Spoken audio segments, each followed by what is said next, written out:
All right, I'm with Gary Matthews Sr., Gary Matthews Jr., and one is performing and the other's going to describe the performance. So I'll start with you. I know you watch his games, but to see him play in person, what does that mean to a dad? Well, first of all, I've seen him play a lot, being on the field when I was with San Diego. This is a little bit different because I am up in the booth and I'm analyzing.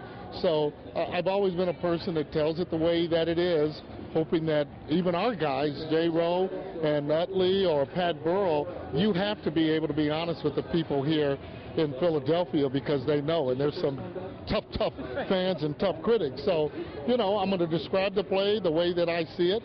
It's not always right, but most of the time it is, and I'm looking forward to it, really. It should be a fun time. I'm excited about it. Absolutely. Gary, I'm curious, when in his career did you decide, hey, if I'm lucky enough and good enough, I want to be a ball player like your dad? You know, I remember telling my father this when I was around 4 years old, you know, just a little guy. And, you know, obviously I've talked about my father's influence on my career and in my life as an individual. You know, it's been tremendous, you know, but to be able to follow in his footsteps and to follow in the path that he really blazed for me is just something I take a tremendous amount of pride in, and it's really special and really dear to my heart. It's something that words can't always describe, and you know, people talk about it, but you know, I don't know if anyone will truly understand what it means to me to be able to have a dream come true and follow in my father's footsteps and do something that I've wanted to do since I was 4 years old.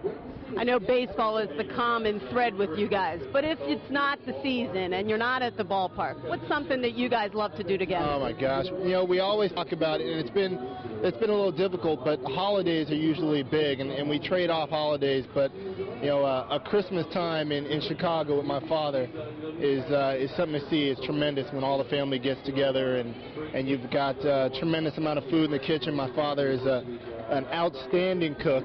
You know, I give credit where credit is due. He's an outstanding cook, and in Christmas time, when I think about, you know, off seasons, I think about one of the holidays, whether it be Thanksgiving or Christmas, spent at my father's house. There's nothing like it.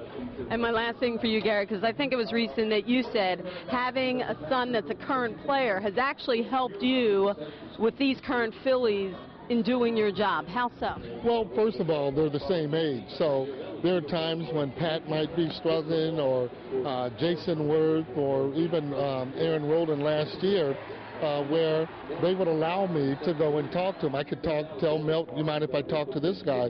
So the age, with it being the same, makes it so much easier to talk to. You can go out there and talk to him because Junior's the same age as the players that are there. So again, and then they listen. Everything that a hitting coach or someone says is not always absolute, but you can take a little from each one to make your game the way that it should. You guys, thanks so much for your time. Enjoy the weekend. Enjoy your time with your father and playing. I appreciate it. Thanks for having me. All right, I send it back to you guys in the studio.